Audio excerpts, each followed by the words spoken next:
Ever wish your kid's tutor really got them? Just imagine if your child with ADHD or dyslexia had a learning partner who could read their mind, not just their homework. Well, stop imagining. Meet TobeysTutor.com, the AI-powered sidekick designed by Arlyn Gajilan that actually adapts to your kid's needs on good days, tough days, every day. This isn't another boring worksheet factory. We're talking real-time scaffolding, frustration monitoring, and comprehension-based support that knows when your student's about to tap out and guides them back in. It's data-driven, engaging, personalized, and proven to work. Parents, educators, if you want to see holistic, next level learning, you need to check out TobeysTutor.com. Let me dive in. I'm going to introduce you to the creator. Welcome to today's show. Because today's guest is a seasoned storyteller, a digital content expert who spent decades shaping online media at the highest levels, including serving as the director of online content at Reuters, one of the world's most respected news organizations. But today, Arlyn is leveraging her extensive expertise in digital storytelling and technology for a deeply personal and powerful purpose. Her latest project, TobeysTutor.com, is an innovative AI-powered learning companion designed specifically to support students navigating the challenges of dyslexia and ADHD. By harnessing AI, TobeysTutor offers personalized strategies, empowering students to unlock their full academic potential, build confidence, and transform their educational experiences in conjunction with the school. Join me as I interview Arlyn and her journey through creating TobeysTutor.com. But today, Arlyn Gajilan is leveraging her expertise in digital storytelling and technology for deeply personal and powerful purposes, you guys. Her latest project, TobeysTutor, is an innovative AI-powered learning companion designed specifically to support students navigating the challenges of dyslexia and ADHD. By harnessing artificial intelligence, TobeysTutor offers personalized strategies, empowering students to unlock their full academic potential, build confidence, and transform their educational experiences. Ladies and gentlemen, welcome, Arlyn. How are you? Thanks for Hey, being here. of course. Thanks for having me. Thanks for that very kind and generous introduction, Joe. Oh man, you should hear the one that I'm going to put in before it. This is amazing. I'm so excited to have you on the show for so many reasons. Most of all, using your expertise, using your knowledge to do what you're doing is fascinating. And we need to get this out there so more people know about it. You're solving a huge problem, Arlyn. And so, as a principal of a public school that has experienced settings where this hasn't been in need for a long time, thank you in advance. I just want you to know that. Okay, I'm going to dive right in.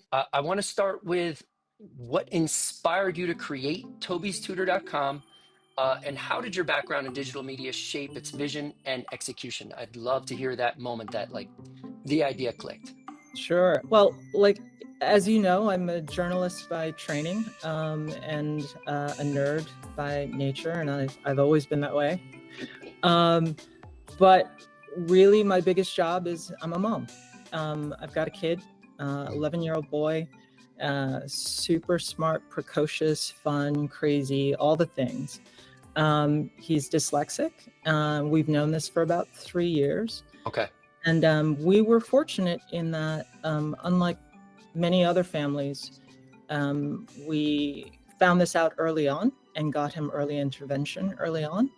And we're really fortunate to be at a great school, have great teachers, and certainly tutors in the past. I mean, he had an OG tutor, a speech therapist in the past.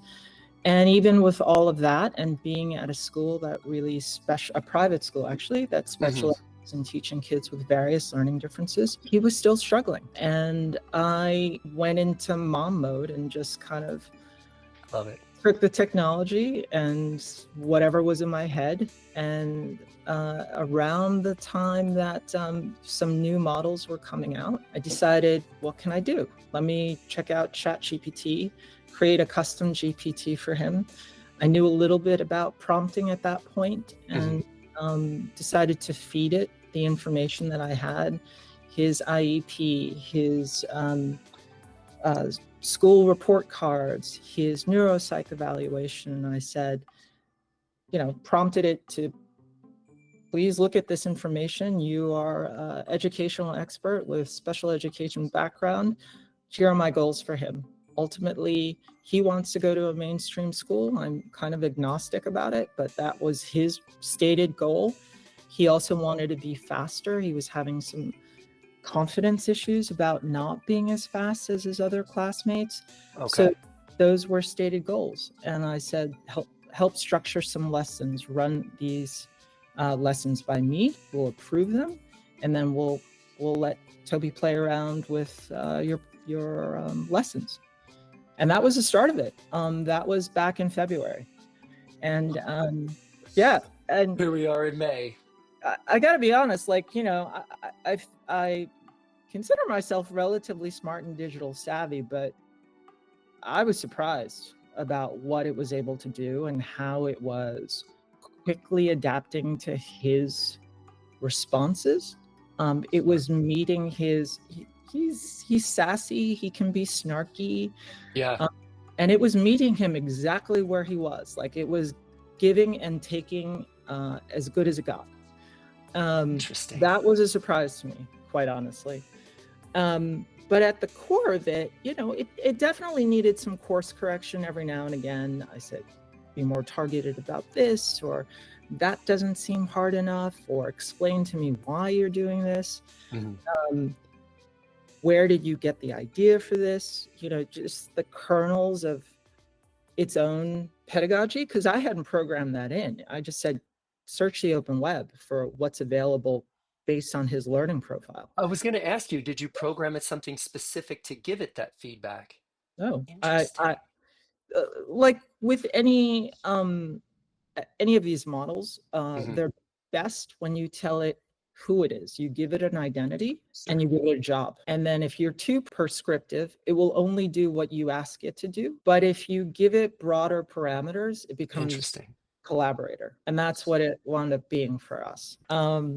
So oh my gosh. we played around with it for like 3 weeks, a month, and he was really into it. And he was just, Mom, can I have your phone? I want to log on. And so it wasn't me, it was him. He was like, we don't let him play video games. He doesn't have access to video games. He doesn't have a phone.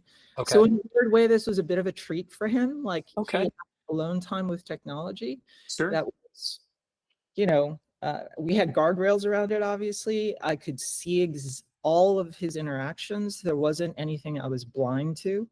So I felt comfortable with that. And he would disappear for like 20, 30 minutes and then come back. And he's like, that was fun. And then eventually he basically said, I think my friends would like this. Can you build something for them? Wow. And I said, okay. But, a custom GPT is limited, right? Like, the only person who can see it unless you change settings is you. Okay. It doesn't share information with the model. So what you use a custom GPT for, by definition, is only for you. It doesn't train the model. So I had felt comfortable with that. But when he challenged me, basically, to build something for friends, like, how do I do that? And that kind of snowballed into what's become TobeysTutor, and a tech stack that we actually filed a patent for. So we're patent pending.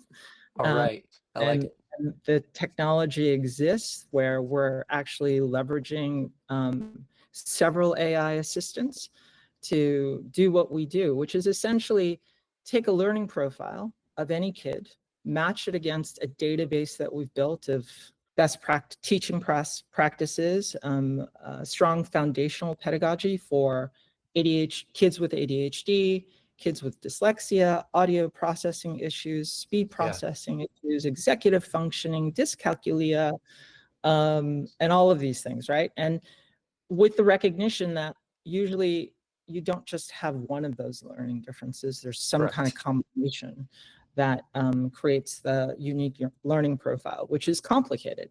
Sure. So we take the information through a questionnaire We have two pathways, actually. One through a questionnaire predominantly, and the other one, which you share more with us, whatever you're comfortable with. Typically, it's going to be a student report card. Okay. We extract data from all of that, match it up against this pedagogy database. Mhm. AI consolidates everything, comes up with long-term goals and a set of sessions to achieve those long-term goals. And so when the kid logs on, it basically can, in real time, adjust to how well the student is performing on the tasks that the kid's being given. So if they're flying through it, it will get harder in real Awesome. session. And then the next time it gets even more progressively difficult so that you're working towards those goals. Arlene, does it use Lexile level scores as well? Like, is there a universal language in the progression or lack thereof? So not specifically those scores, but standard scores of what we consider mastery, right? Okay, So, perfect. it's basically being able to answer, I believe it's five tasks repeatedly Okay. um, with accuracy that gives you a certain level of mastery. And what that does for the kid is, one, it unlocks a badge for them so that it's all gamified, so that they can get win streaks, they can get badges for reading, being a reading champion, a math wizard. We also have ones for attendance streaks, like, there's the first steps, like what can you do in the first week, and then the week warrior and the month warrior, so that like you're Huh. constantly engaging the kid to try to get them to come back and engage with the content. To make it even more engaging, part of the intake process for both parent and child is to identify what obsesses the kid. Is it heroes? Is it Harry Potter? And like one of the tests we'll show later with a demo, one of the students is obsessed with Harry Potter. It could be Legos. It could be whatever it is. We can turn them into lessons so that the questions are all framed around the characters that they're already interested in. So it's really couching the education in their own obsession and interests. Yeah, an extremely personalized way. Yeah. I mean, I had a whole question dedicated to exactly that. I mean, again, my mind always goes into a classroom, like a special day class, where you might have 6 to 8 kids in there, several different staff, every single student, albeit on a different learning path. Those learning paths are magnanimously different and so much further, from floor to ceiling. And so something like this can not only bridge that gap, but also all the while you're telling me that you can connect what you like to learn about into how you learn better. Yeah, and I think for kids, that's the kind of secret sauce, right? Like That is it. that's what especially for kids with ADHD, if you're not connecting to what they connect to, you lose them. Forget it. So you've got to be able to do that. This was no small challenge, technically, I have to say, but we've managed, I think, to do it, and even so much so that you may start off with a set of interests and obsessions, but that might change over time. So the Yeah, kid would say, in the chat or the tutoring session, the AI will say, are you ready for the next quest, if they're into kind of these, fantasy role-playing games, right? sure. And then the kid would be like, I'm not into that anymore. I'm into, something else. Yeah. So as soon as they type that in, it overwrites or pushes down in order the previous interests and obsessions in the algorithm, so that it can stay updated from session to session over Wow. time. So that part's really cool. I mean, I gotta say, most kids asked for like a toy or maybe a new game, and yours asked you to program an AI bot to Yeah. solve a huge learning discrepancy. That is just it's a cause for a major concern in public schools. And so this is so exciting. You guys can understand, my regular viewers, why I need you on this show. I have your AI perspective, but also we always focus on the executive functions of learning, Arlene. So students will be able to learn anything. I steal this Navy SEAL concept where most people think the Navy SEALs are like these, you know, you know, trained assassins, albeit they may be. But in addition, they're also expert learners. So they can learn anything and they go into any situation, regardless, usually a pretty terrible one, and they have to figure out solutions because they've honed in on the executive functions necessary, and that's been their curriculum. In essence, you are doing something very similar. I am so psyched about that. That is, oh my gosh. Okay.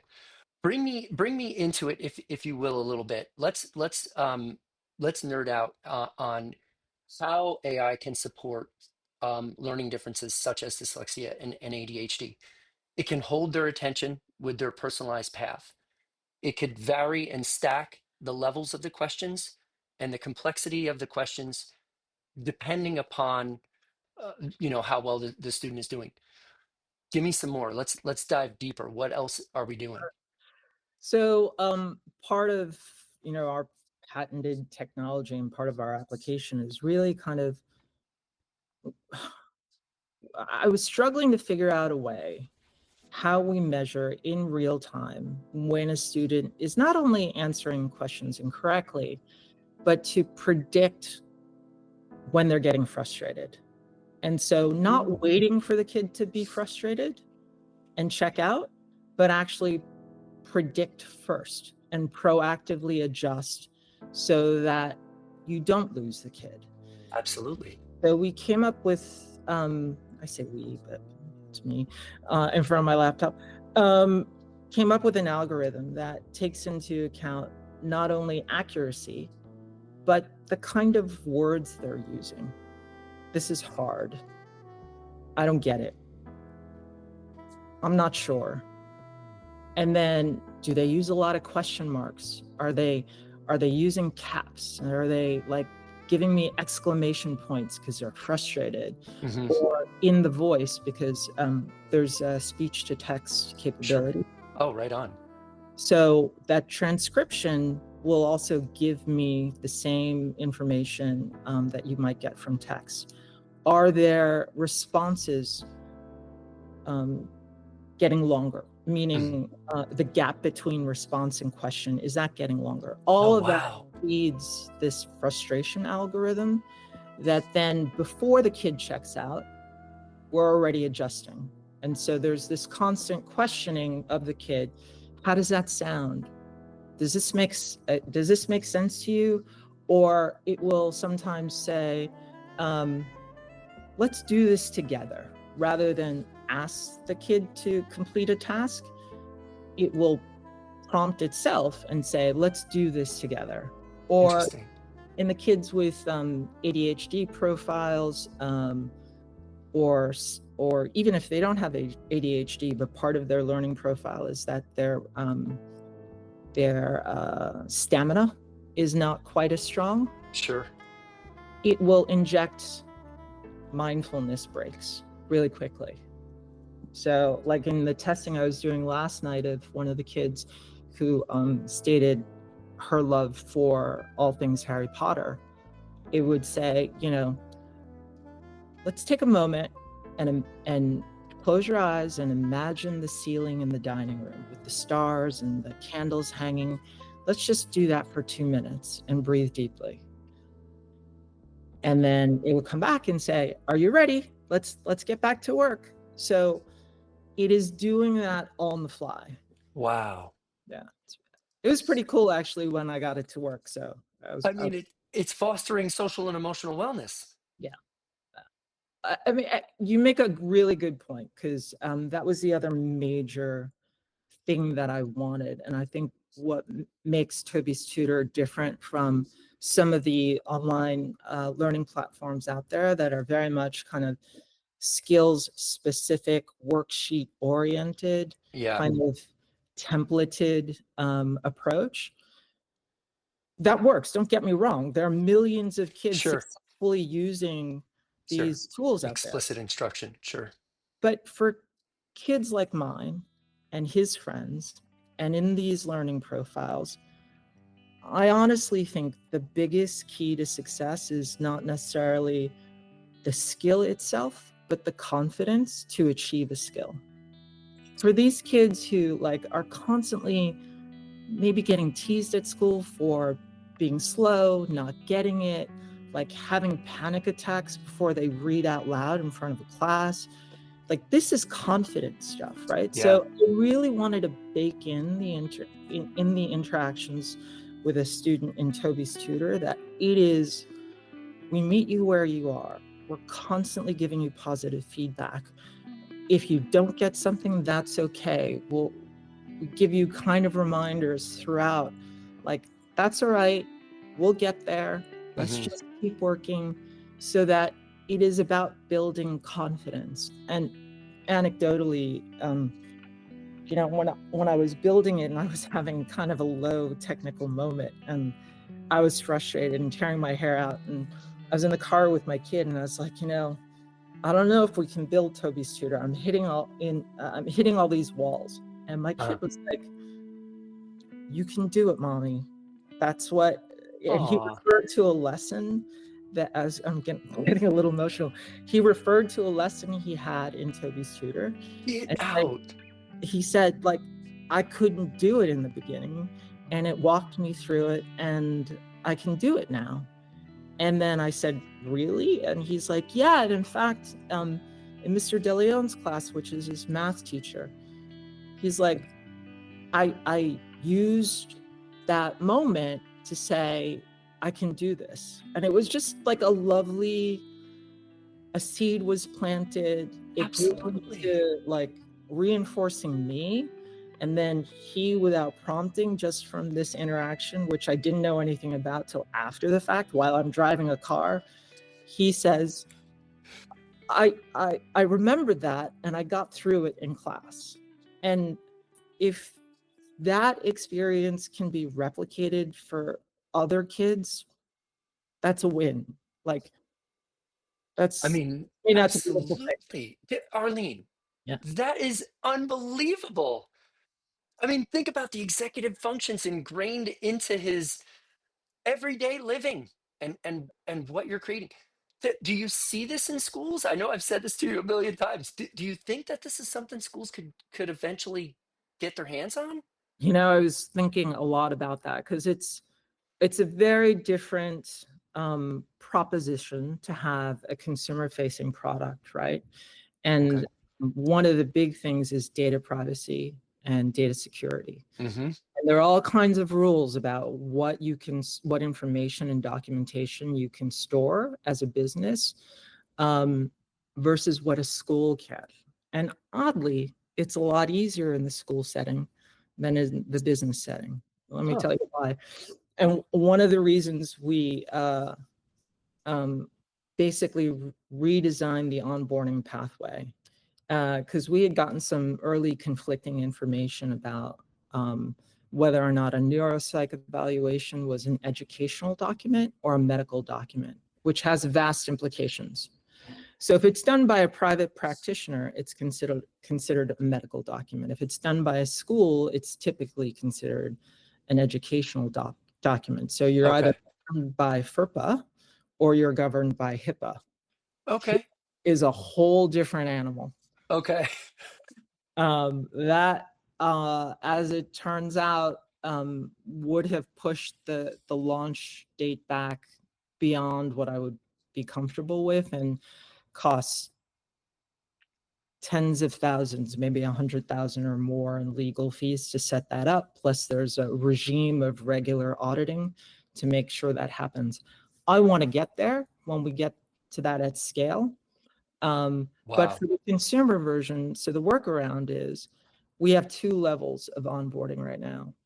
One is we basically mimic through a questionnaire what we probably would have learned if you were willing or able to share your IEP, your neuropsych evaluation, and student report cards, right? So that's one.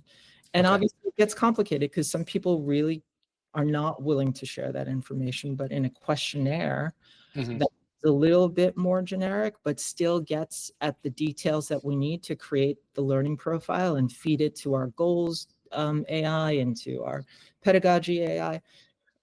It still works. It works really well, actually. Hmm. The second level is we can take educational documents. That's a lot easier to manage, right? So school report cards. Okay. Fine. If you opt into that level of sharing, we're set up already to securely store your information. Okay. We've put all kinds of ring fences around it.